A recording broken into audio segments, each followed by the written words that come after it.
নমস্কার, সুরজিৎ মান্না ক্রিয়েশনস চ্যানেলের পক্ষ থেকে তোমাদের সবাইকে সুস্বাগতম। আশা করি তোমরা সকলে ভালো এবং সুস্থ আছো। আমি তোমাদের জন্য এই ভিডিওটিতে তুলে ধরছি 2025 সালের মাধ্যমিক পরীক্ষার্থীদের জন্য এবিটিএ টেস্ট পেপার 2024-2025 বাংলার যে সমস্ত পেজগুলো রয়েছে তার মধ্যে আমি 184 নম্বর পেজের বাংলার এমসিকিউ ও এসএকিউ প্রশ্নের সমাধান করছি। অলরেডি আমি 9, 65, 89, 111, 133, 159 এই পেজের সমাধান করে দিয়েছি। যারা এই ভিডিওগুলো দেখতে পাওনি তারা আমার চ্যানেলের প্লেলিস্টে গিয়ে লিঙ্ক দেওয়া আছে, ওখানে গিয়ে দেখে নাও। আর যারা আমার চ্যানেলে নতুন তারা তাড়াতাড়ি আমার চ্যানেলটিকে সাবস্ক্রাইব করে আমার চ্যানেলের পাশে থাকো, সঙ্গে ডান দিকের বেল আইকন অল অপশানে গিয়ে প্রেস করো যাতে পরবর্তী ভিডিও নোটিফিকেশন পাও। একটা লাইক দাও এবং কমেন্ট করো। আলোচনা শুরু করছি। একে দাগে সঠিক উত্তরটি নির্বাচন করো। 1.1 তপন, তোমার গল্প তো দিব্যি হয়েছে। বক্তার উদ্দেশ্য ছিল তপনকে অপশান কয়ে উৎসাহ দেওয়া। 1.2 নদের চাঁদ স্টেশন মাস্টারের চাকরি করছে। অপশান ঘয়ে 4 বছর। 1.3 অপূর্বর বড় সাহেবের হাতে ছিল। অপশান গয়ে টেলিগ্রাম।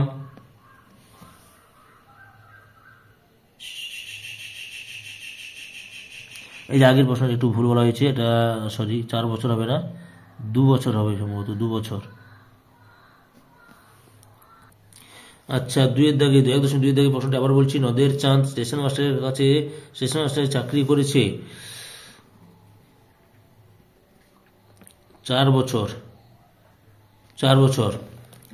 তারপরে 1.3 অপূর্ব বড় সাহেবের হাতে ছিল। অপশান গয়ে টেলিগ্রাম। 1.4 গানের গায়ে মোছা হয়। অপশান ঘয়ে রক্ত। 1.5 সখী সবে আজ্ঞা দিল, যে আজ্ঞা দিল সে হলো। অপশান ক্ষয়ে পদ্মা। 1.6 দাঁড়াও ওই মানহারা মানবীর দ্বারে, মানহারা মানবী হলো। অপশান গয়ে আফ্রিকা মহাদেশ। এরপরে 1.7 প্রশ্নটি লক্ষ্য করো। চীনারা অবশ্যই চিরকালই লিখে আসছে। অপশান ক্ষয়ে তুলিতে। 1.8 শ্রীপান্তের প্রকৃত নাম কি? অপশান গয়ে নিখিল সরকার। 1.9 কলিকাতা বিশ্ববিদ্যালয় পরিভাষা সমিতি গঠিত হয়েছিল। অপশান কয়ে 1936 খ্রিস্টাব্দে। 1.10 বিকেলে চায়ের টেবিলে ওঠে কথাটা চিহ্নিত পদটি। অপশান ঘয়ে অধিকরণ কারক। 1.11 বিনা স্বদেশী ভাষা মিটে কি আশা? এখানে বিনা হলো অপশান ক্ষয়ে অনুসর্গ। 1.12 মিথ্যেবাদী কোথাকার চিহ্নিত পদটি যে সমাসের উদাহরণ তা হলো। অপশান গয়ে উপপদ তৎপুরুষ। 1.13 পরপদ প্রধান সমাস হলো। অপশান ক্ষয়ে তৎপুরুষে। 1.14 পাখি জলে সাঁতার কাটে। এই বাক্য গঠনের যে শর্ত মানা হয়নি সেটা হচ্ছে অপশান গয়ে যোগ্যতা। 1.15 এদেশের বুকে 18 আসুক নেমে। এটি অর্থগত দিক থেকে অপশান কয়ে প্রার্থনা সূচক বাক্য। এরপরে 1.16 যে বাচ্চের বাক্যে কর্মপদটি কর্তা হয়ে ওঠে সেটি হলো। অপশান ঘয়ে কর্ম কর্তৃবাচ্যে। 1.17 আমার খাওয়া হয়নি, এটি যে বাচ্চের উদাহরণ। অপশান ক্ষয়ে ভাব বাচ্চের উদাহরণ। 2.1 দাগে যে কোনো 4টি প্রশ্নের উত্তর দাও। 2.1 তপনের লেখা গল্পটি কোন বিষয় নিয়ে রচিত? উত্তর আশাপূর্ণা দেবীর লেখা জ্ঞানচক্ষু গল্পে। তপনের গল্পের বিষয়বস্তু ছিল তার স্কুলে ভর্তি হওয়ার দিনের অভিজ্ঞতা আর অনুভূতি। 2.1.2 এই তো বেশ মজার ব্যাপারটি কি? উত্তর শুভদস্যুর রচিত বহুরূপী গল্পে মজার ব্যাপারটি হলো সর্বত্যাগী সন্ন্যাসীর পায়ের ধুলো দুর্লভ হলেও কাঠের খড়মে সোনার বোল লাগিয়ে তার পায়ের কাছে ধরতেই তিনি পা বাড়িয়ে দিলেন। সেই ফাঁকে জগদীশবাবু সন্ন্যাসীর পায়ের ধুলো নিয়েছিলেন। 2.1.3 দাগে নদের চাঁদের ভারী আমোদ বোধ হইতে লাগিল। আমোদের কারণ কি ছিল? উত্তর মানিক বন্দ্যোপাধ্যায়ের লেখা নদীর বিদ্রোহ গল্পে নদের চাঁদ দেখেছিল নদীর স্রোতে ব্রিজের ধারক স্তম্ভগুলিতে বাধা পেয়ে ফেনিল আবর্ত রচনা করেছে এবং জল অনেক উঁচুতে উঠে আসছে। ইচ্ছে করলেই জলকে স্পর্শ করা যায়। এই অনুভূতির কারণে নদের চাঁদের ভারী আমোদ বোধ হয়েছিল। 2.1.4 তফাৎ শুধু এই যে তফাৎ কি ছিল? উত্তর, পান্নালাল প্যাটেলের লেখা অদল বদল গল্পের ছেলে দুটো হলো ঋষভ আর অমৃত। অভিন্ন হৃদয় এই দুই বন্ধুর তফাৎ এই যে অমৃতের বাবা মা আর 3 ভাই ছিল, ঋষভের শুধু বাবা ছিল। 2.1.5 তবে এই বস্তুটি পকেটে কেন? এখানে কোন বস্তুর কথা বলা হয়েছে? উত্তর, শরৎচন্দ্র চট্টোপাধ্যায়ের পথের দাবি গল্পে গাঁজার কোলকে এর কথা বলা হয়েছে। যে কোনো 4টি প্রশ্নের উত্তর দাও। 2.2.1 অস্ত্র ফেলো, অস্ত্র রাখো, কোথায় অস্ত্র রাখার কথা বলা হয়েছে?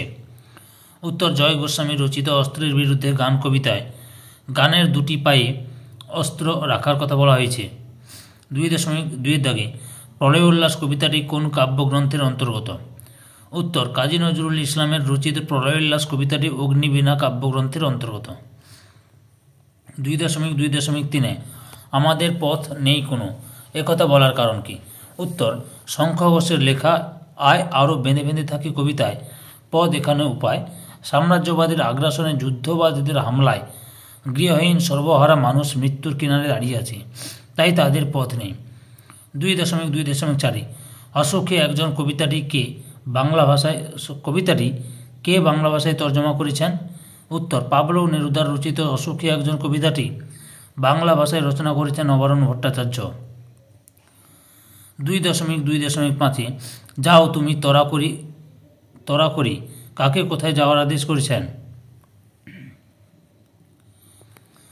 উত্তর, মাইকেল মধুসূদন দত্তের লেখা অভিষেক কবিতা অনুসারে স্বর্ণালঙ্কার বর্তমান অবস্থা নিরীক্ষণ করে লক্ষ্মী তরা অর্থাৎ শীঘ্র ইন্দ্রজিৎকে সেখানে যাত্রা করতে বলেছেন। 2.3 যে কোনো 3টি প্রশ্নের উত্তর দাও। 2.3.1 এতে রচনা উৎকট হয়। রচনা উৎকট হয় কিসে? উত্তর, রাজশেখর বসুর লেখা বাংলা ভাষায় বিজ্ঞান প্রবন্ধে অনেক লেখক তাদের বক্তব্য ইংরেজিতে ভাবেন এবং যথাযথ বাংলা অনুবাদে প্রকাশ করার চেষ্টা করেন, এতে রচনা উৎকট হয়। 2.3.2 এই ধারণা পুরোপুরি ঠিক নয়, কোন ধারণার কথা বলা হয়েছে? উত্তর, রাজশেখর বসুর লেখা বাংলা ভাষা বিজ্ঞান প্রবন্ধে পারিভাষিক শব্দ বাদ দিয়ে বক্তব্য প্রকাশ করলে রচনা সহজ হয়, লেখক সেই ধারণাকে পুরোপুরি ঠিক নয় বলেছেন।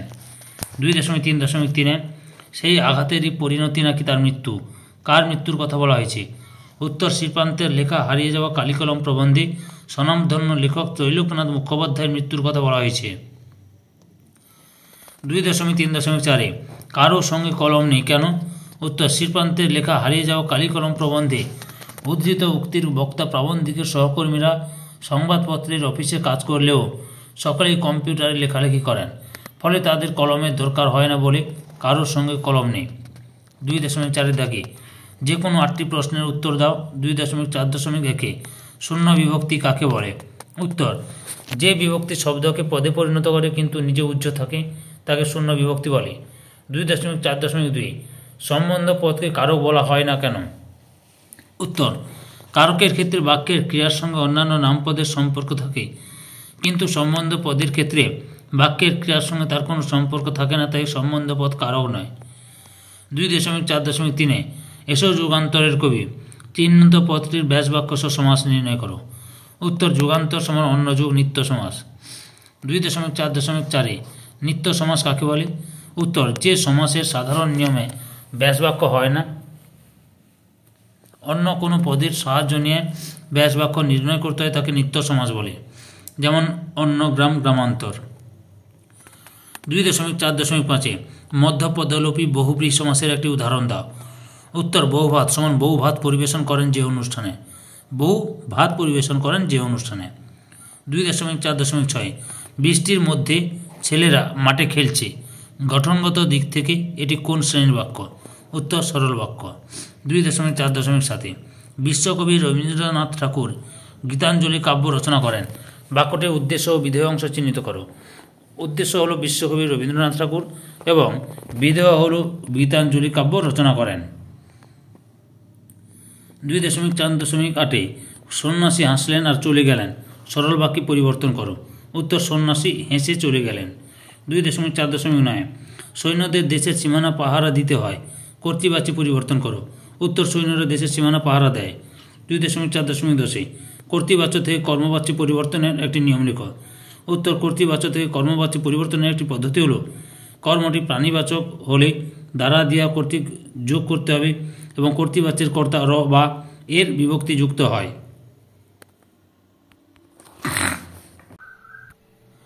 পরবর্তী প্রশ্নগুলো লক্ষ্য করো। 2.3 দাগে, তারপরে 2.4 দাগে, 3 দাগের প্রশ্নগুলি লক্ষ্য করো। 4 দাগে কি কি প্রশ্ন রয়েছে? 5 দাগে, 6 দাগে, 7 দাগ, 8 দাগ, 9 দাগে ইটুবি আর 10 দাগে রচনা সম্ভবত কি বলছি দেখো, এবং 11 দাগে। সম্পূর্ণ ভিডিওটি দেখে আমার চ্যানেলে পাশে থাকার জন্য তোমাদের সবাইকে অসংখ্য অসংখ্য ধন্যবাদ।